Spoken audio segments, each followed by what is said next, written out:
Alhamdulillah. Nahmaduhu wa nasta'inuhu wa nu'minu bihi wa natawakkalu alayhi wa na'udhu billahi min shururi anfusina wa min sayyiati a'malina. Man yahdihillahu fala mudilla lahu wa man yudlil fala hadiya lahu. Wa nashhadu an la ilaha illa Allah wahdahu la sharika lahu.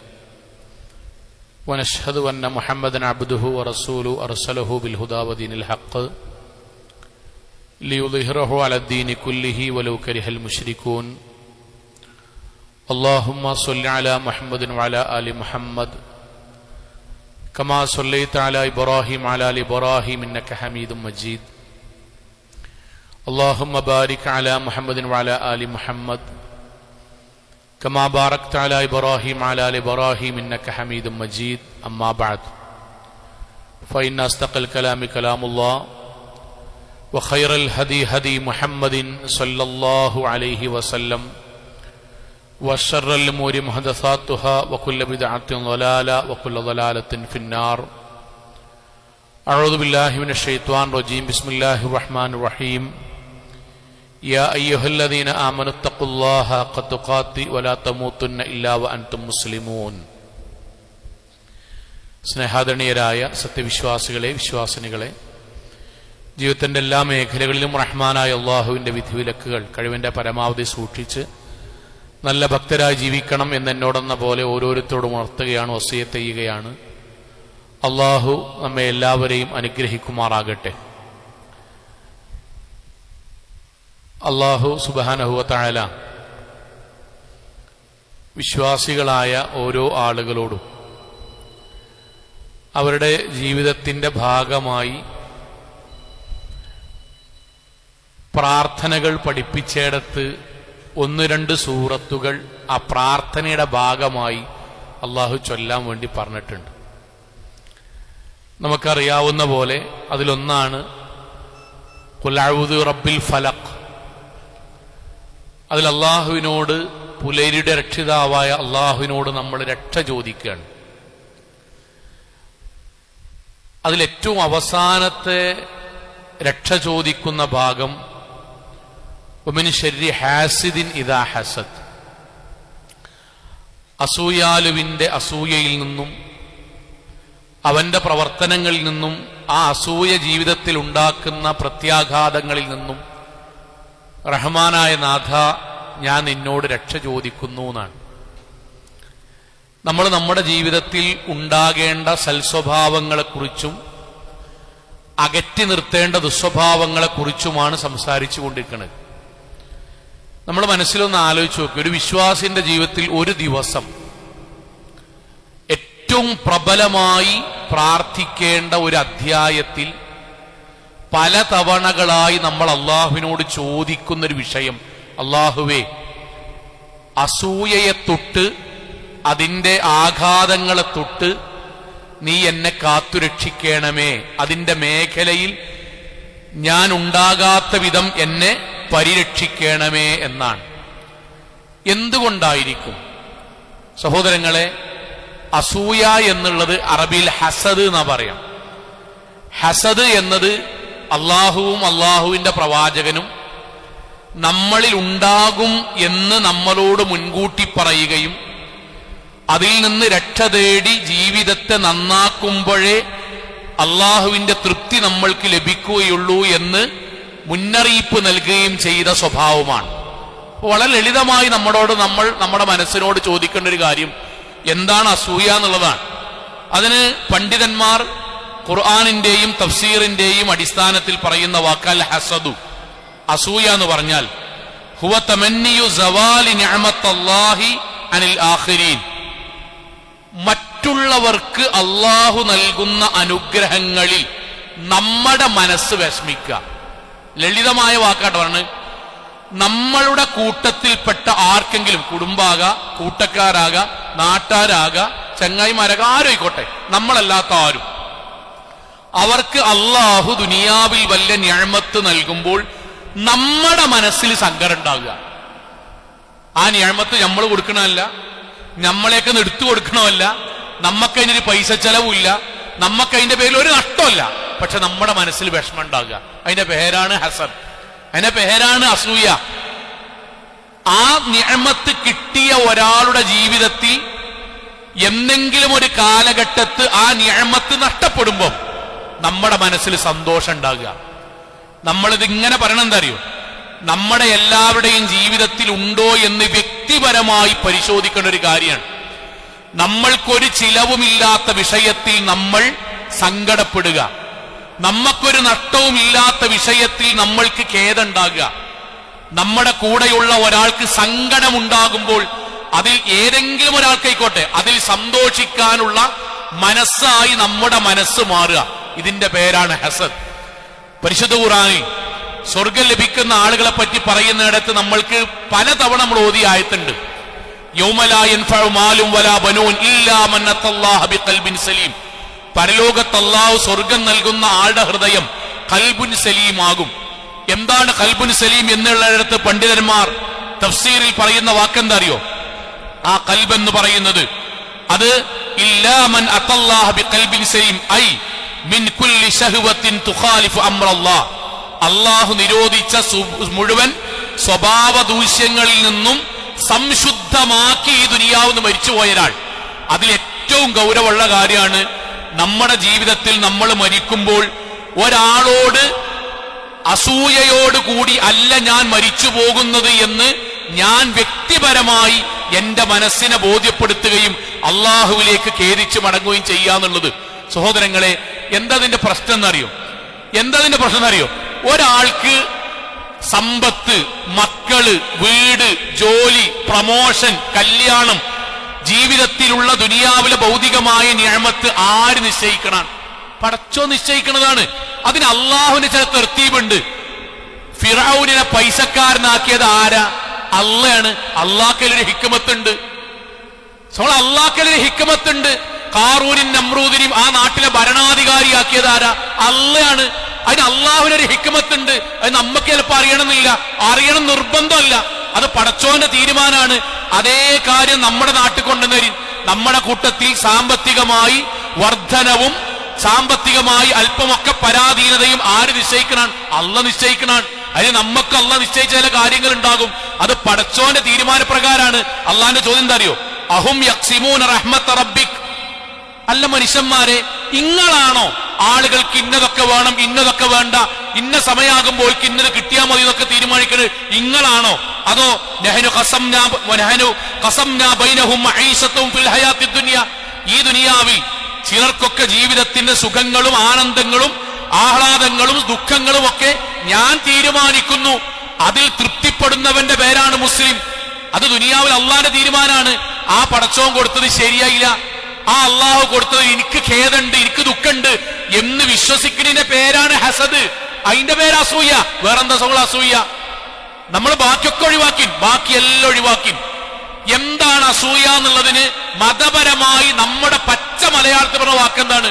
അള്ളാഹുവിന്റെ വിധിയിൽ നമുക്ക് വിയോജിപ്പുണ്ട്. എന്റെ കൂട്ടുകാരന് promotion കിട്ടി, എനിക്ക് കിട്ടിയില്ല. ആര് കൊടുത്തതാണ്? അള്ളാന്റെ വിധിയാണ്. പടച്ചോനെ, നിന്റെ ആ വിധിയിൽ എനിക്ക് വിയോജിപ്പുണ്ട്. എന്റെ കൂടെയുള്ള ഒരാൾക്ക് സാമ്പത്തികമായി വർധനവ് കൊടുത്തു, അവനേക്കാൾ കൂടുതൽ അധ്വാനിച്ച എനിക്ക് തൽക്കാലം കിട്ടിയില്ല, എനിക്ക് അതിനോട് മാനസികമായി വിഷമുണ്ട്. അതിനർത്ഥം എന്താ അറിയോ? അവന് പണം കൊടുത്ത പടച്ചവന്റെ വിധിയിൽ എനിക്ക് തൃപ്തിയില്ല. എങ്കിൽ സഹോദരങ്ങളെ, പിന്നെ എങ്ങനെയാണ് റളീതു ബില്ലാഹി റബ്ബൻ, ഞാൻ എന്റെ റബ്ബായി അള്ളാഹുവിനെ തൃപ്തിപ്പെട്ടു എന്നത് ഹൃദയത്തിൽ നിന്ന് വരിക? ദീനുമ്മലാണ് അസൂയ കളിക്കുക. നമ്മളെന്താ വിചാരിക്കണം അറിയോ? അത് സാധാരണ ദുസ്വഭാവമാണ്. നമ്മളൊരു നാട്ടു വർത്താനം ഉണ്ട്. അതെന്താ അറിയോ? മനുഷ്യന്മാരായ അതൊക്കെ ഉണ്ടാവും, ആണുങ്ങളായ അതൊക്കെ ഉണ്ടാവും, പെണ്ണുങ്ങളായതുണ്ടാവും, കൂട്ടുകുടുംബായതുണ്ടാവും. ആ വിഷയമല്ല അസൂയ. അസൂയ എന്നുള്ളത് ദീനിന്റെ മർമ്മത്ത് തൊട്ട കളിയാണ്. പടച്ചവന്റെ തീരുമാനത്തിൽ എനിക്ക് തൃപ്തിയില്ല എന്ന വിശ്വാസത്തിൽ ഉണ്ടാവുള്ളൂ. അതുകൊണ്ടാണ് അബ്ദുല്ലാഹി മസ്ഊദ് എന്ന് പറഞ്ഞ വാക്ക് എല്ലാവരും ഉണ്ട്. സഹാബാക്കളിൽ കൂടി നിൽക്കാൻ, ലാ തുആദു നിഅമല്ലാഹ്, അള്ളാഹുവിന്റെ അനുഗ്രഹങ്ങൾക്ക് നിങ്ങൾ എതിര് നിൽക്കരുത് എന്ന് പറഞ്ഞു. നബിയിൽ നിന്ന് കേട്ട ക്ലാസിന്റെ അടിസ്ഥാനത്തിൽ അബ്ദുല്ലാഹി മസ്ഊദ് എന്ന് പറയാണ്, അള്ളാഹിന്റെ അനുഗ്രഹത്തിന് നിങ്ങൾ എതിര് നിൽക്കരുത്. ബാക്കിയുള്ള സഹാബാക്കൾ ചോദിച്ചു, അബ്ദുള്ള, ആരാ അള്ളാഹുവിന്റെ അനുഗ്രഹത്തിന് എതിരിക്കുക? പടച്ചോൻ അനുഗ്രഹം തരുമ്പോ ആരെങ്കിലും എതിരിക്കോ? അനുഗ്രഹം വേണ്ടെന്ന് പറയോ? അനുഗ്രഹം മോശാന്ന് പറയോ? അതിന് അബ്ദുല്ലാഹി മസ്ഊദിന്റെ വാക്കെന്താ അറിയോ? അല്ലദീന യഹ്സുദൂന അന്നാസ അലാ മാ ആതാഹുമുല്ലാഹു മിൻ ഫളലി. അല്ലാഹു ചിലർക്ക് അവന്റെ ഔദാര്യമായി ചില നിഅമത്ത് കൊടുക്കും. പൈസ, വാഹനം, വീട്, ജോലി, മക്കൾ, എന്തായിക്കോട്ടെ, ആരോഗ്യം എല്ലാം അല്ലാഹു കൊടുക്കും. അതിൽ മനസ്സിൽ സങ്കടം ഉണ്ടാകുക എന്ന് പറഞ്ഞാൽ നിഅമത്തിന് എതിരായി ചിന്തിക്കുന്ന മനസ്സാണ് എന്നാണ്. ഇത് നമ്മളിൽ ഉണ്ടാകരുത്. ഇത് നമ്മൾ വീണ്ടും വീണ്ടും പറയണം. ഞാൻ എന്നോടെന്ന പോലെ നമ്മൾ നമ്മുടെ ചുറ്റുപക്കത്താണ് ആലോചിക്കേണ്ടത്. എനിക്ക് എന്റെ സ്റ്റാഫിൽ, എനിക്ക് എന്റെ കൂടെ ജോലി ചെയ്യുന്നവരോട്, എന്റെ കുടുംബത്തിലുള്ള ആൾക്കാരോട്, എന്റെ അയൽവാസികളായ ആൾക്കാരോട്, എന്റെ കൂടെ ജീവിക്കുന്ന ആൾക്കാരോട് ഏതെങ്കിലും ഒരു വിഷയത്തിൽ അവനൊരു അനുഗ്രഹം വർദ്ധിച്ചു കിട്ടുമ്പം പടച്ചോനെ ഇത്രയും കാലിന്റെ കൂടെ ജീവിച്ചോനാണല്ലോ, ഒരു ഖൈറിലേക്ക് എത്തിയല്ലോ എന്നുള്ള ശുക്റാണോ നന്മയാണോ? പടച്ചോനെ ഓന് കിട്ടിയല്ലോ, എനിക്ക് കിട്ടിയില്ലല്ലോ, ഇനി അവനത് നഷ്ടപ്പെടും വരെ മനസ്സിൽ സ്വസമാധാനമില്ലാത്ത അവസ്ഥയാണോ? എങ്കിൽ നമ്മൾ മാറണം. ദീനിക്ക് വരിക എന്നല്ലാതെ ഒരു പരിഹാരമല്ല. ഇതിന്റെ ഒരു ബേസ് എന്താ അറിയോ? ഖുർആൻ ഇങ്ങനെ വായിക്കുമ്പോഴേ ലോകത്ത് മനസ്സിലാവാൻ വേണ്ടി പറയും. ഇസ്ലാമികത്തിൽ ലോകത്തെ ഒരുപാട് തെറ്റില്ലേ? ഒരുപാട് തെറ്റുണ്ട്. ലോകത്ത് ഇപ്പോഴും ഒരുപാട് കൊലപാതകങ്ങൾ നടക്കണില്ലേ? പലതിന്റെ പേരിൽ നടക്കണില്ലേ? ഉണ്ട്. ഫലസ്തീനിൽ നടക്കുന്നുണ്ട്, ഗസയിൽ നടക്കുന്നുണ്ട്, മനുഷ്യന്മാർ അങ്ങോട്ടും ഇങ്ങോട്ട് കൊല്ലുന്നുണ്ട്, ബാപ്പ മകനൊക്കെ കൊല്ലുന്നുണ്ട്. ലോകത്തെ ആദ്യത്തെ കൊലപാതകം ആരാ നിർവഹിച്ച്? ഇതൊരു ചോദ്യമല്ലേ? ലോകത്തെ ആദ്യത്തെ കൊലപാതകം ആദം അലൈഹി സ്വലാത്തു വസ്സലാമിയുടെ മക്കളാ നിർവഹിച്ച്. ഖാബീൽ ഹാബീലിനെയാണ് കൊന്നത്. ഒന്നാമത്തെ കൊലപാതകം. എന്തിന്റെ പേരിലാണ്? നമ്മളിത് പഠിക്കണം, നമ്മുടെ ഹൃദയത്തിൽ നിന്ന് പഠിക്കണം. ലോകത്തെ ആദ്യത്തെ കൊലപാതകം നടന്നത് സമ്പത്തിന് വേണ്ടിയിട്ടാണോ? ആണോ? അതിര് തർക്കത്തിന് വേണ്ടിയിട്ടാണോ? സംസാരത്തിൽ വന്ന പിഴവിന്റെ പേരിലാണോ? അവനവന്റെ മക്കളെയോ കുടുംബത്തെയോ തൊട്ടിന്റെ പേരിലാണോ? അല്ല. പിന്നെ എന്തിന്റെ പേര് അറിയോ? അസൂയയുടെ പേരിൽ. ഖുർആനിൽ എന്തിനാ നമ്മളെ കൊണ്ട് ഓദിപ്പിക്കണ അറിയോ? ഖുർആൻ എന്തിനാ ഓദിപ്പിക്കണ അറിയോ? വിശ്വാസികളെ, അവനവന്റെ ഹൃദയത്തിൽ അസൂയ ഉണ്ടാകുമ്പോൾ അതിന്റെ എന്റെ പകയും കൊലപാതകത്തിക്കും എത്തിക്കും. എന്താ സംഭവിച്ചറിയോ? ഹാബീലും ഖാബീലും അള്ളാഹു അവരോട് പടച്ചോന്റെ മാർഗത്തിൽ ബലി നിർവഹിക്കുവാൻ വേണ്ടി പറഞ്ഞു. ആ ബലി നിർവഹിച്ചതിൽ ഹാബീലിന്റേത് അള്ളാഹു സ്വീകരിച്ചു. കാരണം ഏറ്റവും നല്ല ബലിയാണ് നിർവഹിച്ചത്. പടച്ചോന്റെ മാർഗത്തിലെ നേർച്ച നേരെ ഏറ്റവും നന്നായി നിർവഹിച്ചു. ഖാബീൽ ഏറ്റവും നന്നായി നിർവഹിച്ചില്ല, പടച്ചോൻ സ്വീകരിച്ചില്ല. ആ സമയത്ത് ഇത് ഖറബ ഖുർബാനൻ, അവർ ബലി നിർവഹിച്ചതിനെ പറ്റി അല്ലാഹു പറഞ്ഞെടുത്ത് അവസാനം തന്റേത് സ്വീകരിക്കാതിരിക്കുകയും തന്റെ സഹോദരന്റേത് അള്ളാഹു സ്വീകരിക്കുകയും ചെയ്തപ്പോ മനസ്സിൽ അസൂയുണ്ടായി. ലഅഖ്തുലന്നക്, ലോകത്താദ്യത്തെ വാക്കാണ്, ഞാൻ നിന്നെ കൊല്ലുമെടാ. സഹോദരനാ പറഞ്ഞ്, അയലോക്കക്കാരനല്ല, ചങ്ങായല്ല, എളാപ്പാന്റെ കുട്ടിയല്ല, സഹോദരൻ പറ, ഞാൻ എന്നെ കൊല്ലുടാ, ഞാൻ താഴെയാകുക, ഈ മുകളിലാകുക, അന്റത് മാത്രം സ്വീകരിക്കുക, അനക്ക് പ്രമോഷൻ ഉണ്ടാകുക അള്ളാന്റെ മുന്നിൽ, ഞാൻ പ്രമോഷൻ ഇല്ലാതെ നിൽക്കുക, നീ പടച്ചോന്റെ ഒക്കെ വലിയ ആളാകുക, ഞാൻ വലിയ ആളാകാൻ നിൽക്കുക. ലഅഖ്തുലന്നക്, ഞാൻ നിന്നെ കൊല്ലും. ഖുർആൻ ആ വാക്ക് പ്രയോഗിക്കുന്നത് അറിയോ? ഫതവഅത് ലഹു നഫ്സുഹു ഖത്ല അഖി, അവന്റെ മനസ്സിൽ സഹോദരനെ കൊല്ലാനുള്ള ഈർഷ്യത, പക ആളിക്കത്തി. അതാണ് അസൂയന്റെ ബേസ്. ഖുർആൻ നമുക്ക് പറഞ്ഞു തരാൻ. യൂസുഫ് നബിന്റെ ചരിത്രത്തിൽ തന്നെയല്ലേ പറഞ്ഞത്? യൂസുഫ് നബിയെ സഹോദരങ്ങൾ കിണറ്റിൽ കൊണ്ടുപോയി ഉപേക്ഷിക്കുന്നതിന്റെ കാരണങ്ങൾ പറയും. ആ വീട്ടിൽ എല്ലാ മക്കൾക്കും ഭക്ഷണം കൊടുക്കാനില്ലാത്തോണ്ട് 2 കുട്ടികൾ പുറത്തോളന്ന് യാക്കൂബ് നബി പറഞ്ഞതാ? ആണോ? അവർക്കാർക്കും യൂസുഫ് നബിനോട് ഇഷ്ടമില്ലാത്തതുകൊണ്ടാ? അല്ല. പിന്നെയോ, ഇത് ഖാലൂ ലയൂസുഫു വഅഖൂ അഹബ്ബു ഇലാ അബീനാ മിന്നാ, നമ്മളെക്കാളോടാ നമ്മളെ വാപ്പാക്ക് യൂസുഫിനെയും നമ്മുടെ ഏറ്റവും ചെറിയ അനിയനെയാണ് ഇഷ്ടം, നമ്മളെക്കാളും അവരെയാണ് ഇഷ്ടം എന്നതിൽ നിന്ന് അസൂയുണ്ടായി. അസൂയുണ്ടായി. ബാപ്പാക്ക് നമ്മളെക്കാളും ഓലാണ് ഇഷ്ടം എന്നതിൽ നിന്ന് ആ മക്കളോട് അസൂയുണ്ടായി. എന്നിട്ട് അവര് പറയാൻ, ഇഖ്തുലൂ, ഒന്നുകിൽ കൊല്ലണം, ഇഖ്തുലൂ യൂസുഫ്, യൂസുഫിനെ കൊല്ലണം, അല്ലെങ്കിലോ അവിത്രഹൂഹു അർള, അല്ലെങ്കിൽ എവിടെങ്കിലും കൊണ്ടുപോയിട്ട് പൊട്ടക്കഞ്ചിലോ ഒഴിവാക്കിയിട്ടോ ഇടണം. ഇതിന്റെ ബേസ് എന്താ? ഉപേക്ഷിക്കാൻ, ദേഷ്യം വരാൻ, പക വരാൻ, കൊലപാതകം നടത്തുന്നതിന്റെ ബേസ് എന്താ അറിയോ? അസൂയ. ബാപ്പാക്ക് ഞങ്ങളെക്കാളും ഓരെയാണ് ഇഷ്ടം. സഹോദരങ്ങളെ, ഇത് നമ്മളിലും വരും. അതുകൊണ്ട് ആ ഖുർആനിൽ ഇത് പറഞ്ഞത്. ഇത് നമ്മളിൽ വരും. നിസ്കരിക്കണോലിൽ വരും, നോമ്പോൽക്കുള്ളിൽ വരും, ഹജ്ജിന് പോയോലിൽ വരും, നാവിലും സംസാരത്തിലൊക്കെ വരും. നമ്മൾ ആരാധനയിൽ ശ്രദ്ധിക്കുന്ന പോലെ നമ്മുടെ ജീവിതത്തിൽ അദ്കാറുകളിലും ഖുർആൻ പാരായണത്തിലും വേഷവിധാനത്തിലും ജുമഅക്ക് വരുന്നതിലൊക്കെ അള്ളാഹുവിന്റെ പക്കൽ നിന്ന് കൂലിട്ടാൻ വേണ്ടി നമ്മൾ ശ്രദ്ധിക്കുന്ന പോലെ പലപ്പോഴും ഈ വിഷയത്തിൽ ശ്രദ്ധിക്കില്ല. അതുകൊണ്ട് എന്താ സംഭവിക്കറിയോ? നബിന്റെ വാക്ക് നോക്കി, ലാ യസാലുന്നാസു ബിഖൈരിൻ. ഏതൊരു വിശ്വാസിയും മനുഷ്യനും നന്മ തന്നെയായിരിക്കും. സ്വർഗം കിട്ടാൻ അയാൾ ജീവിക്കായിരിക്കും. ഏതുവരെ? മാലം യതഹാസദു. അവരുടെ ജീവിതത്തിലേക്ക് ഹസദ് വരുന്നത് വരെ, അസൂയ വരുന്നത് വരെ. അവരുടെ നിസ്കാരവും ഇബാദത്തും വേഷവിധാനവും അദ്കാറുകളും ദാനധർമ്മം ഒക്കെ പടച്ചോന്റെയൊക്കെ സ്വീകരിക്കുന്നുണ്ടാവും, അസൂയ വരുന്നത് വരെ. നമ്മൾ ശ്രദ്ധിക്കുക. നമ്മളെ സംസാരത്തിലൊക്കെ നമ്മൾ ആലോചിക്കുക. നമ്മുടെ മുന്നിക്ക് നമ്മുടെ കൂടെ ഉള്ള ഒരാളുടെ നന്മ വരുമ്പം നമ്മുടെ പ്രതികരണം എന്താണ്? നമ്മളെ അയലോക്കക്കാരനെ, നമ്മളെ മകനും ഗൾഫ് പോയി, അയലോക്കത്തോനും ഗൾഫ് പോയി. 4 കൊല്ലം കൊണ്ട് അവൻ തറകെട്ടി പടിവ് തുടങ്ങി 1ാമത്തെ നില വാർത്താൽ ഇവിടുന്ന് സംസാരം അൽഹംദുലില്ലാഹ് പടച്ചോനെ ഖൈറായല്ലോ. ഇവിടുന്ന് ആ ബാപ്പിമ്മി എത്ര ഇടങ്ങാറായിട്ടോ അവനെ പറഞ്ഞയച്ചത്. ഒരു അനുഗ്രഹം കൊണ്ടൊരു വീട് പണി തുടങ്ങിയാലോ എന്ന് പറഞ്ഞ അപ്പുറം എന്താ ഉണ്ടാകാറിയോ? ഇന്റെ കുട്ടി ആയില്ലല്ലോ. വന്നിട്ട് പറയും, ആൾക്കാർ പറയാണ്, ഓനിപ്പോ മിക്കവാറും അവിടെ വല്ല കള്ളക്കടത്ത് ഇക്കാരം. എന്തേ കാരണം? അല്ല ഇപ്പൊ ഈ 4 കൊല്ലം കൊണ്ടൊന്നും പേരുണ്ടാക്കാൻ കഴിയൂല. ഇന്റെ കുട്ടിയും പോയിക്കണല്ലോ. ഓ മിക്കവാറും അവിടുത്തെ അറബിനെ പറ്റിച്ചിട്ടുണ്ടാകും. എന്തേ സോങ്ങളെ? അവനാന്റെ കുട്ടിയാണ് ഉണ്ടാക്കണമെങ്കിൽ വർത്താനം പറയില്ല. എന്താ പറയോ? അവനാന്റെ കുട്ടിയാണ് 3 കൊല്ലം കൊണ്ട് വീട് പണി കൊടുക്കണമെങ്കിൽ എന്താ പറയോ? ഓ ഇന്റെ കുട്ടിന് അറബിക്ക് ഭയങ്കര എട്ടാ. ഓനിങ്ങനെ ഒന്ന് കഴിഞ്ഞ അടുത്ത ഷോപ്പിക്ക് മാറ്റാൻ വേണ്ടി നിൽക്കാൻ.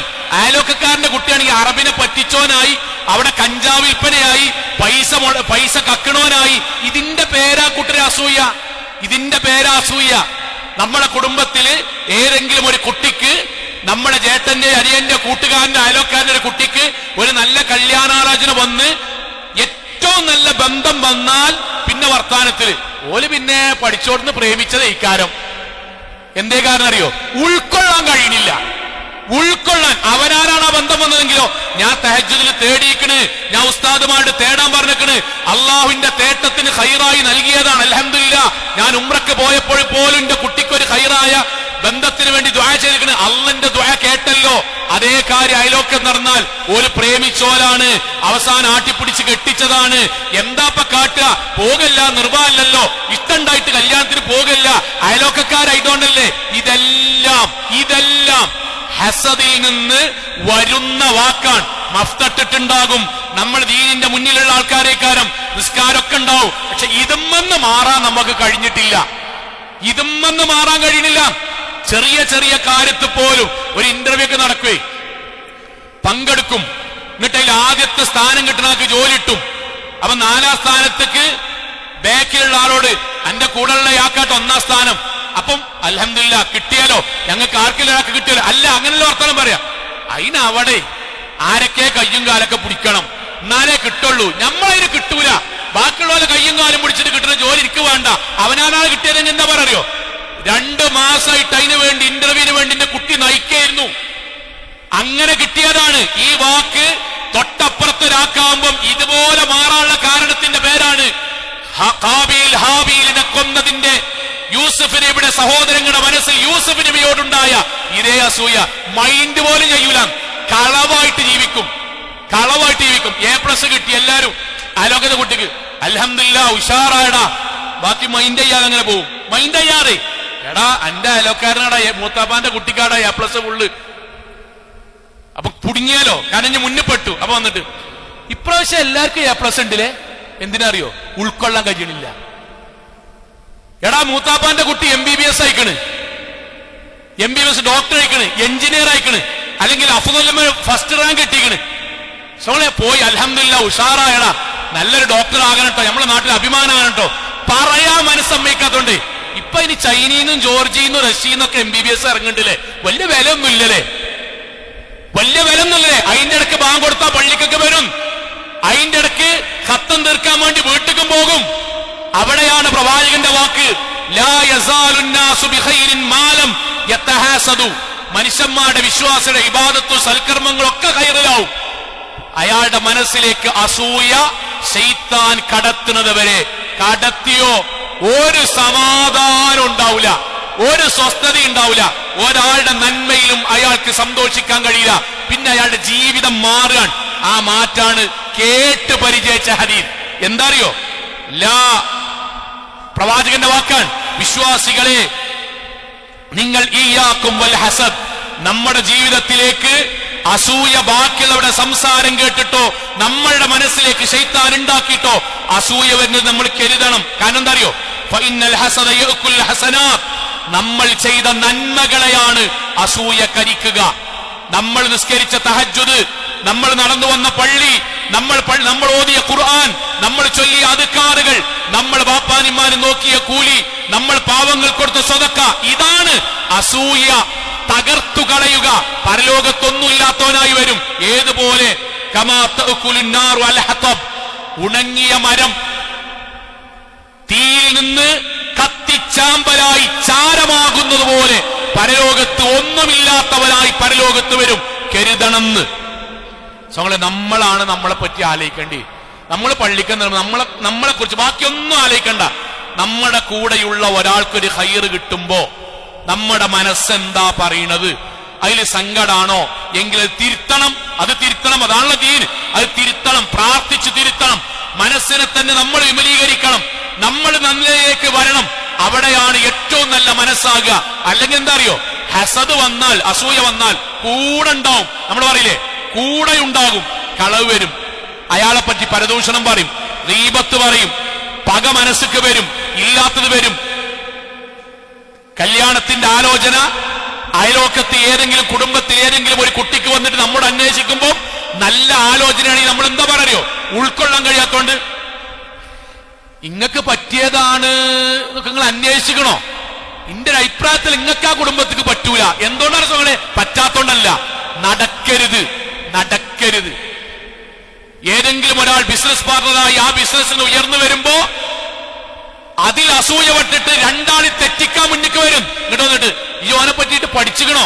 ഓന്റെ വല്യാപ്പാനെ ഓന്റെ എളാപ്പാനൊക്കെ നാട്ടുകാർക്ക് ഒരു അഭിപ്രായം ഉണ്ട്, സാമ്പത്തിക മേഖലയിൽ വളരെ മോശമാണ്. എടാ, നിങ്ങൾ രണ്ടാൾ പാർട്ണർമാരല്ലേ, നോക്കിക്കൊണ്ടിട്ടോ. ഞാൻ എന്റെ ഖൈറിന് വേണ്ടി പറഞ്ഞു തരാട്ടോ. ഖൈറിന് വേണ്ടി പറഞ്ഞതല്ല കൂട്ടരെ, അവരുടെ വളർച്ചയിൽ ഉൾക്കൊള്ളാൻ കഴിയാത്തതിന്റെ അസൂയാണ്. കുടുംബത്തിക്ക് വന്നാൽ മരുമക്കളും കുടുംബത്തിൽ അമ്മായിമ്മയും മരുമക്കളും ഒക്കെ ഈ വിഷയത്തിൽ ഇന്ന് കാണുന്ന പ്രശ്നം ഇത് തന്നെയാണ്, അസൂയ. എന്താ അസൂയ എന്നറിയോ? ഒരു മരോളെ ഭർത്താവ് ടൂറിന് കൊണ്ടുപോകും, ഭക്ഷണം വാങ്ങിക്കൊടുക്കും, ഇതിനൊക്കെ പോകുകയാണെങ്കിൽ മറ്റോളെ ഇറങ്ങാൻ നേരത്ത് ഇവൾക്ക് പനിന് വരും. അപ്പൊ അമ്മ പറയും, എടി ഇവളിങ്ങനെ പനിച്ചടക്കുമ്പോ എങ്ങനെ പോകുക? ഇങ്ങനെ കിടക്കുമ്പം അവള് മനസ്സിലിങ്ങനെ, ഓള് തൽക്കാലം പോകണ്ട, ഞാൻ മാത്രം ഇവിടെ ഇങ്ങനെ നിന്നാണ്ട് ഓള് മാത്രം പോകണ്ട, ഓള് മാത്രം പോകണ്ട. അവനാന്റെ മകനും അവനവന്റെ മരുമകളും എവിടേക്കെങ്കിലും ഇറങ്ങാൻ നേരത്ത് 1% ഉമ്മാർക്ക് ഇറങ്ങാൻ നേരത്ത് മാത്രം ഒരു കടത്തുണ്ട്. മുട്ടുംകാലിന്റെ വേദന ഇളകലുണ്ട്, നെഞ്ചുവേദന ഇളകലുണ്ട്, വിയർപ്പിളകലുണ്ട്. എന്തേ കാര്യം? മനെ സുഖല്ലണ്യെ, ഇന്നൊന്ന് രാജഗിരി കൊണ്ടാക്കണടാ, ഇന്നൊന്ന് അങ്ങോട്ട് കൊണ്ടാക്കണടാ. ആ സമയത്ത് ഒരുങ്ങിയ മകളോട് ഭാര്യയോട് ഡ്രസ് അഴിച്ചേക്കാൻ വേണ്ടി പറയും. കാരണം ഉമ്മ അസുഖാകുമ്പോ നമ്മളെ പോക്ക് നടക്കൂല. ആ കിടത്തത്തിലും ആ പ്ലാനിങ്ങിലും ഉമ്മാരെ, മരുമക്കളെ, അവനാന്റെ ഇളച്ചിമാരെ, മൂത്തച്ചിമാരെ, അള്ളാഹു നമ്മുടെ ഹൃദയം അറിയും. പടച്ചോനറിയാ നിങ്ങൾ കൽപ്പിച്ചൂട്ടി രോഗം ഉണ്ടാക്കാണ്. പടച്ചോനറിയാ കുതന്ത്രം മെനയാണ്. പടച്ചോനറിയാ അവനാണ് കിട്ടാത്തത് ബാക്കിയുള്ളവർക്ക് കൂടി കിട്ടണ്ട എന്ന നീയത്താണ്. അതിന്റെ പേര് ഹസദാണ്. അത് നിസ്കാരം കളിയണ രോഗാണ്, അത് ദിക്ർ കളിയണ രോഗാണ്, ഖുർആൻ പാരായണം കളിയണ രോഗാണ്, അമൽ സ്വാലിഹാത്ത് മുഴുവൻ തകർത്ത് നരകത്ത് എത്തുന്ന രോഗാണ്. പടച്ചോന് മനസ്സറിയും. ദുനിയാവുന്ന എത്ര നമ്മൾ ആക്ട് ചെയ്താലും ഇത് നമ്മളെ ബോധിപ്പിക്കണം. ഞാൻ എന്നെ പരിശോധിക്കണം, ഉണ്ടോ ഉണ്ടെങ്കിൽ മാറണം. അള്ളാഹുവിന്റെ പ്രവാചകൻ പറഞ്ഞ ഒറ്റ ഹദീത്ത് കൂടി പറയാൻ, പ്രവാചകൻ സല്ലല്ലാഹു അലൈഹി വസല്ലം പറഞ്ഞ ഒറ്റ ഹദീത്ത്, ഇങ്ങനെയുള്ള സ്വഭാവം മുഅ്മിനിന്റെതല്ല. പിന്നെ ആരുതാ ഇങ്ങനെ സ്വഭാവം? ഒരാൾ നിസ്കരിക്കുക, ഞാൻ നിസ്കരിക്കുക, പക്ഷെ അയലോക്കക്കാരന്റെ വിഷയത്തിലേക്ക് ഓരോന്നിനും അസൂയ ഉണ്ടാകുക. ഞാൻ ദിക്റില്ല, ദുആ ചെയ്യ, എന്നാൽ ബാക്കിയുള്ളവനെ ഞാൻ തെറ്റിക്കാനും അതിൽ പ്രശ്നം ഉണ്ടാക്കാനും അതിന്റെ അടിയിൽ ഫിത്ന ഉണ്ടാക്കാനും ഓരോ കുടുംബത്തിൽ ഓരോ വിഷയത്തിലും നാട്ടിൽ ഗീബത്തും നമീമത്തും പറഞ്ഞിട്ട് അവർക്കെതിരെ ആളുകളെ തിരിച്ചുവിടാനും എല്ലാത്തിലും ഞാൻ മുന്നിൽ ഉണ്ടാകുക, ഇബാദത്ത് ഒരു ഭാഗത്തുണ്ടാകുക. പ്രവാചകന്റെ വാക്കെന്തറിയോ? ഇന്നൽ മുഅ്മിന യഗ്ബിത്. മുഅ്മിനായ മനുഷ്യന് ബാക്കിയുള്ളവന്റെ ഖൈർ കാണുമ്പം അൽഹംദുലില്ലാഹ് ബാറക്കല്ലാഹ് എന്ന് പറയാനുള്ള മനസ്സുണ്ടാകും. ഓന്റെ നിസ്കാരം നോമ്പൊക്കെ കൈമക്ക് എത്തിച്ചിട്ടുണ്ടാവും. വൽ മുനാഫിഖ്, എന്നാൽ കപട വിശ്വാസി യഹ്സുദു, അവനാണ് അസൂയ വെക്കാൻ തുടങ്ങുക. ഈമാൻ ഹൃദയത്തിലേക്ക് ഇറങ്ങാതെ വായിൽ മാത്രം നിൽക്കുന്നയാൾ, അതാണ് കപട വിശ്വാസി എന്ന് പറഞ്ഞാൽ. അശ്ഹദു അല്ലാ ഇലാഹ ഇല്ലല്ലാഹ് എന്നത് തൊണ്ടക്കുഴിക്ക് താഴേക്ക് ഇറങ്ങാത്തയാൾ. റളിയതു ബില്ലാഹി റബ്ബൻ, അള്ളാഹുവിന്റെ തൃപ്തിയിൽ അള്ളാഹുവിന്റെ വിധിയിൽ ഞാൻ തൃപ്തിപ്പെട്ടിരിക്കുന്നു എന്നത് നാവ് കൊണ്ട് പറഞ്ഞ് ഹൃദയത്തിലേക്ക് ഇറങ്ങാത്തവൻ. എല്ലാ ഖളാ ഖദറും അള്ളാഹ് നിശ്ചയിക്കുന്ന പോലെയാണ്, നമ്മക്കയിൽ പങ്കില്ല എന്ന് നാവ് കൊണ്ട് പറയുമ്പോഴും ഹൃദയത്തിലേക്ക് ഇറങ്ങാത്തവൻ, അതാണ് മുനാഫിഖ്. അവനെ ഇങ്ങനെ ചിന്തിക്കാൻ കഴിയുള്ളൂ. അതിലേക്ക് നമ്മൾ എത്തിപ്പെടരുത്. അള്ളാഹു നമ്മെ കാത്തുരക്ഷിക്കുമാറാകട്ടെ.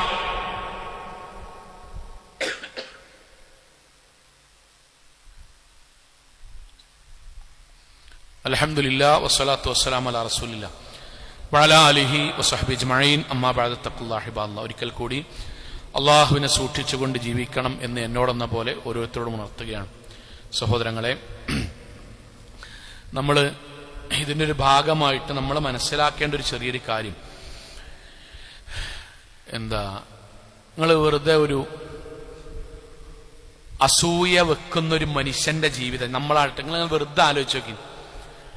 അയാൾ അസൂയ വെക്കുന്നു എന്നത് ആരെക്കുറിച്ചാണോ അസൂയപ്പെടുന്നത് അയാൾ അറിയണ പോലുമില്ല. ഒന്നുകൂടി ഞാൻ പറയാൻ, ഞാന് വടപുറത്തുള്ള ഒരാളുടെ ബിസിനസ്സിലും അയാളുടെ കുടുംബത്തെ പറ്റി എനിക്ക് ഭയങ്കര അസൂയാണ്. അത് അയാൾ അറിയണ്ടോ? ഇല്ല. പക്ഷെ ഇന്റെ ഉറക്കം പോവുക, എനിക്ക് സമാധാനം കിട്ടണില്ല, ഞാൻ ഉരുക, ഇന്റെ ഉറക്കം നഷ്ടപ്പെടുക, എന്റെ മനസ്സിൽ പക വരിക, എന്റെ ദേഷ്യം വരിക.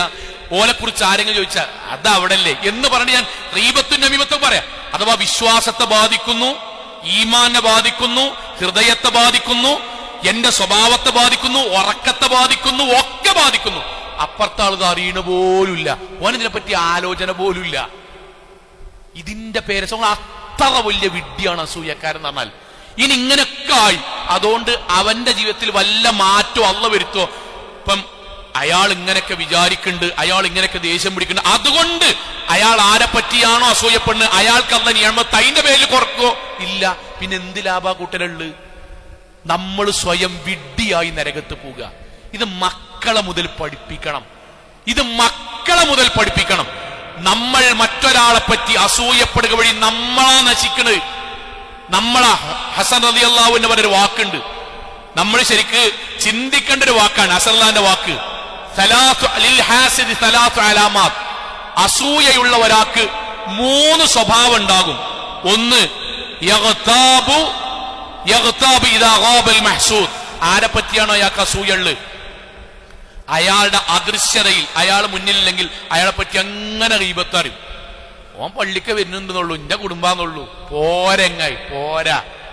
ഓന്റെ കുട്ടികളെ പറ്റി ഇപ്പൊ നിങ്ങളോടൊന്നും പറയണ്ടല്ലോ, നമ്മളല്ല ഇപ്പൊ കുടുംബക്കാര്, നമ്മളല്ല ഇപ്പൊ അറിയണോല്. നിങ്ങളിങ്ങനെ ഓനെ ആദരിച്ച് നടന്നോളി, ഓളെ ആദരിച്ച് നടന്നോളി, ഓളെപ്പോ തനി സ്വഭാവം. ഇത് അവൾ ഇല്ലെങ്കിൽ പറയും, അവനില്ലെങ്കിൽ പറയും. അടുത്തതോ, ഇദാ ഷഹിദ, എടുത്തുണ്ടെങ്കിലോ ഹൃദയത്തിൽ തട്ടാതെ അയാളെ വാരിപ്പുണരും. എവിടെയാടാ ഈ പോയിന്? ഇല്ലെങ്കിൽ ഒരു സുഖല്ല, യാത്രക്ക് ഈ വേണം. ഈ ബാക്കിയുള്ള മുഴുവൻ നാടാ വർത്താനുണ്ടല്ലോ, അത് എടുത്തുണ്ടാവുമ്പോ പറയും. പോയാലോ അയാളെ പറ്റിയുള്ള മുഴുവൻ ഗീബത്തും നമീമത്തും പറഞ്ഞുകൊണ്ടേയിരിക്കും. വയസ്മത്ത് ബിൽ മുസീബ, അയാൾക്ക് വല്ല പ്രശ്നങ്ങളും ബാധിച്ചാൽ അയാൾക്ക് സന്തോഷാകും. വീടിങ്ങനെ ഉയരാണ്, കാറ്റടിച്ചു, എന്തെങ്കിലും വിഷയമുണ്ടായി, ഒരു ഭാഗം തളർന്നു, വീട് തകർന്നു. സൈഡിക്കാൻ എന്നാണ്ട് ബാക്കിയുള്ളവരൊക്കെ പടച്ചോനെ ഓന്റെ വീടാണല്ലോടാ തകർന്ന് മനസ്സിൽ സന്തോഷിക്കുകയും അവരോടൊപ്പം കൂടുകയും മാറുന്നാണ്ട്. അല്ലെങ്കിൽ ഇപ്പം ഹലാലായ പൈസ കൊണ്ട് ഉണ്ടാകുമ്പോഴല്ലേ അതൊക്കെ ഒന്നും കൂടുള്ളൂ. വർത്താനാണത്. ഹലാലായ പൈസ നമ്മളിലേക്ക് അത് കൂടുള്ളൂ എന്ന് ഒരാൾക്ക് നഷ്ടം വരുമ്പോ പറയുന്നൊരു വാചകം ഉണ്ടല്ലോ സോങ്ങളെ. നഷ്ടം വരുമ്പോ പറയുന്നൊരു വാചകം, ജോലി ഗൾഫിൽ നിന്ന് നല്ല ശമ്പളമുള്ള ജോലി നഷ്ടാകുമ്പോ അല്ലെങ്കിൽ ഓലെ കാട്ടിക്കൂട്ടൽ കാണുമ്പോൾ എനിക്ക് ഉറപ്പേനി ഇങ്ങനെയൊക്കെ ഉണ്ടാകും സോങ്ങളെ. ഇതൊന്നും നമ്മളെ കുട്ടിക്ക് ബാധിക്കുമ്പോഴോ പേരക്കുട്ടിക്ക് ബാധിക്കുമ്പോഴോ നമ്മുടെ സ്വന്തം ജീവിതത്തെ ബാധിക്കുമ്പോഴോ ഈ വർത്താനം നമ്മൾ പറയില്ലല്ലോ. കാരണം നമുക്കറിയാലോ നമ്മൾ ഹലാലായ പൈസ കൊണ്ട് ഉണ്ടാക്കി പടച്ചോന്റെ ഒരു പരീക്ഷണാർത്ഥം ചിലപ്പം അത് വൈകുകയോ തടസ്സം വരികയോ ചെയ്യും. അള്ളാഹിനോട് ഖൈറിന് വേണ്ടി തേടാന്നല്ലാതെ അതിനെ ഒരാൾ കുറ്റപ്പെടുത്തുകയും ആക്ഷേപിക്കുകയും ചെയ്യുമ്പോൾ നമുക്ക് എത്ര വിഷമുണ്ടാകും. ആ വിഷമുണ്ടാക്കുന്ന മനസ്സ് എന്ന് പറയുന്നത് ഒരു ഹാസിദിന്റെ മനസ്സാണ്, അസൂയാലുവിന്റെ മനസ്സാണ്. തൗഹീദുള്ളവരെ, നിസ്കരിക്കണോലെ, നോമ്പൊരിക്കണോലെ, ഉമ്മാരെ ഉപ്പാരെ മുഅ്മിനീങ്ങളെ യുവാക്കളെ നമ്മുടെ മനസ്സൊന്ന് ഒഴിവാകണം. യുവാക്കൾ പറയാൻ അവനാന്റെ ഷോപ്പിലും അവനാന്റെ ഓഫീസിലും നമ്മളെക്കാളും കഴിവ് കുറഞ്ഞവർക്ക് പ്രൊമോഷൻ കൊടുക്കുന്നുണ്ടാവും. നമ്മൾ പ്രൊമോഷന് വേണ്ടി ശ്രമിക്കുക, കഠിനാധ്വാനം ചെയ്യുക. ശരിയാണ്, നമ്മക്കാണ് കിട്ടേണ്ടത്. എന്നാൽ അവിടെ അനീതി നടന്നൊക്കെ ആയിക്കോട്ടെ, നമ്മളെക്കാളും മറ്റൊരാൾക്ക് കയറി നമ്മൾ പരിശ്രമിച്ചു, പ്രാർത്ഥിച്ചു, തവക്കുൽ ചെയ്തു, ഖലാസ്, അത്ര മതി. ബാക്കി അള്ളാഹ് നോക്കും. അല്ലാതെ പിന്നെ ഒരു 5 കൊല്ലം ഓന്റെ ബാക്ക് തന്നെ നടക്കുക, പരമാവധി ചവിട്ടുക, പിന്നെ മെസ്സേജ് ഉണ്ടാക്കുക, വാട്സപ്പ് ഗ്രൂപ്പിൽ ഉണ്ടാക്കുക, ഓന്റെ പഴയ കാലം പുറത്തേക്കിടുക, ഓന്റെ കുടുംബത്തിടുക. ഇത് മുഅ്മിൻ ചെയ്യൂലട്ടോ, ചെയ്യാൻ പാടില്ല. 1000 വട്ടം ന്യായീകരിച്ചാലും ദീനിൽ തെളിവില്ല. കാരണം അള്ളാഹുവിന്റെ ഖളാഇൽ നമുക്ക് തൃപ്തിയില്ല. അങ്ങനെ ലോകത്ത് പലതുണ്ട്. ദുനിയാവാണിത്, പരലോകല്ല. ചിലപ്പോ നമുക്ക് ഇഷ്ടപ്പെടാത്തത് പടച്ചോൻ വിധിക്കും. അതിൽ അള്ളാഹ് ഒരു ഖൈർ വെച്ചിട്ടുണ്ടാകും. സഹോദരങ്ങളെ, നമ്മൾ ശ്രമിക്കുക, പ്രാർത്ഥിക്കുക, തവക്കുൽ ചെയ്യുക. അവിടെ വരുന്ന വിധിയിൽ നമ്മൾ തൃപ്തിപ്പെടുക. ആ വിധി തൃപ്തിപ്പെട്ടിട്ടില്ല എങ്കിൽ പ്രവാചകന്റെ ഒരു വചനം ഈ വിഷയത്തിന്റെ മർമ്മമാണ്. അൽ വാജിബു അലൽ ആഖിലി മുജാനബത്തുൽ അഹ്സദ് അലാ അഹ്വാലി കുല്ലിഹാ. ഒരു വിശ്വാസി ഏതു തരം അസൂയയിൽ നിന്ന് മാറി നിൽക്കണം. എന്തേ കാരണം? ഫഇന്ന അഹ്വനൽ ഹിസാലിൽ ഹസദ്. ഒരാളുടെ നെഞ്ചത്ത്, ഒരാളുടെ ഹൃദയത്തിൽ ചെറിയൊരു അസൂയയുടെ കണികയുണ്ടാകുക എന്ന് പറഞ്ഞാൽ അള്ളാഹുവിന്റെ ഖളാഇനെ എതിർക്കാനുള്ള മനസ്സാണ്. അള്ളാഹുവിന്റെ വിധിയെ, പടച്ചോന്റെ വിധിയെ എതിർക്കാനുള്ള മനസ്സും. പടച്ചോന്റെ വിധിക്ക് സംതൃപ്തിയില്ല, അള്ളാഹുവിന്റെ വിധിക്കെതിരെ സന്തോഷിക്കാനുള്ള ഒരു മനസ്സാണ്. ദീനിനെ ബാധിക്കും, വിശ്വാസത്തെ ബാധിക്കും. നമ്മളെ ശുദ്ധീകരിക്കുക. അള്ളാഹു അനുഗ്രഹിക്കുമാറാകട്ടെ. നമ്മുടെ ജീവിതത്തിൽ വന്നുപോയി ചെറുതും വലുതുമായ മുഴുവൻ തെറ്റുകുറ്റങ്ങളും റഹ്മാനായ നാഥ നീ ഞങ്ങൾക്ക് വിട്ടുപുറത്ത് മാപ്പാക്കി തരണമേ റഹ്മാനെ. അള്ളാഹുവെ, ഞങ്ങളുടെ ജീവിതത്തെ, ഞങ്ങളുടെ മനസ്സിനെ, ഞങ്ങളുടെ ഈമാനെ, ഞങ്ങളുടെ ഖൽബിനെ നീ പരിശുദ്ധമാക്കി മാറ്റിത്തരണമേ റഹ്മാനെ. അള്ളാഹുവെ, സൽസ്വഭാവത്തിന്റെയും ഉത്കൃഷ്ട സ്വഭാവത്തിന്റെയും മാതൃകയുള്ളൊരു ജീവിതം നയിച്ച് മുഹമ്മദ് നബി സല്ലല്ലാഹു അലൈഹി വസല്ലമയുടെ കൂടെ, കുടുംബത്തിന്റെ കൂടെ സ്വർഗത്തിൽ ഒരുമിച്ച് ചേരാൻ നാഥ നീ ഞങ്ങൾക്ക് തൗഫീക്ക് നൽകണമേ റഹ്മാനെ. അള്ളാഹുവെ, ഞങ്ങളുടെ കൂട്ടത്തിൽ ഒരുപാട് ആളുകൾ ശാരീരികമായും മാനസികമായും സാമ്പത്തികമായും പ്രയാസങ്ങൾ അനുഭവിക്കുന്ന ആളുകളുടെ നാഥ, എല്ലാവരുടെയും പ്രയാസങ്ങൾ നീ ദൂരീകരിക്കണമേ റഹ്മാനെ. അള്ളാഹുവെ, അറിഞ്ഞും അറിയാതെയും ചെറുതും വലുതുമായി ഞങ്ങളുടെ ജീവിതത്തിൽ സംഭവിച്ച എല്ലാ പാപങ്ങളും കാരുണ്യവാനായ റഹ്മാനായ നാഥ നീ ഞങ്ങൾക്ക് വിട്ടുപുറത്തു മാപ്പാക്കി തരണമേ റഹ്മാനെ. അള്ളാഹുവെ, പ്രകൃതിയുമായി ബന്ധപ്പെട്ട വ്യത്യസ്തങ്ങളായ പരീക്ഷണങ്ങൾ ഞങ്ങളുടെ നാട്ടിലൊക്കെയുണ്ട് റഹ്മാനായ നാഥ. അത്തരം വലിയ പരീക്ഷണങ്ങളിൽ നിന്ന് നീ ഞങ്ങളുടെ നാടിനെയും കുടുംബത്തെയും കാത്തുരക്ഷിക്കണമേ റഹ്മാനെ. അള്ളാഹുവെ, ഒരുപാട് ആളുകൾ അതിന്റെ പ്രയാസങ്ങൾ അനുഭവിക്കുന്നു. മരണപ്പെട്ടു പോയവരുണ്ട്, ശാരീരികമായി ബുദ്ധിമുട്ടുകൾ അനുഭവിച്ച ആളുകളുണ്ട്, വീടുകൾ തകർന്നവരുണ്ട്. റഹ്മാനായ നാഥ, മരണപ്പെട്ടവർക്ക് നീ സ്വർഗം നൽകി അനുഗ്രഹിക്കണമേ റഹ്മാനെ. പ്രയാസം അനുഭവിക്കുന്നവർക്ക് നാഥ പ്രയാസങ്ങളിൽ നിന്ന് മോചനം നൽകി അനുഗ്രഹിക്കണമേ റഹ്മാനെ. അള്ളാഹു, ഞങ്ങളുടെ കുടുംബജീവിതത്തിൽ സമാധാനവും സ്വസ്ഥതയും നൽകി നീ അനുഗ്രഹിക്കണമേ റഹ്മാനെ. അള്ളാഹു, ഗൾഫ് നാടുകളിൽ കഠിനാധ്വാനം ചെയ്യുന്ന ഞങ്ങളുടെ ബന്ധുമിത്രാദികൾക്ക് സമാധാനവും സമാശ്വാസവും നൽകി അനുഗ്രഹിക്കണമേ റഹ്മാനെ. അള്ളാഹു, ലോകത്തെവിടെ വെച്ച് എങ്ങനെ മരണപ്പെടേണ്ടി വന്നാലും ശിർക്കില്ലാതെ, ബിദ്അത്തില്ലാതെ, ഖുറാഫാത്തില്ലാതെ ധീര മുവഹിദുകളായി ജീവിച്ച് മരണപ്പെട്ടു പോകാൻ നാഥ നീ തൗഫീഖ് നൽകണമേ റഹ്മാനെ. اللهم اغفر للمؤمنات والمسلمين والمسلمات الأحياء منهم والأموات إنك مجيب دعوات يا قاضي الحاجات. اللهم أجرنا من النار، اللهم أجرنا من النار، اللهم أجرنا من النار.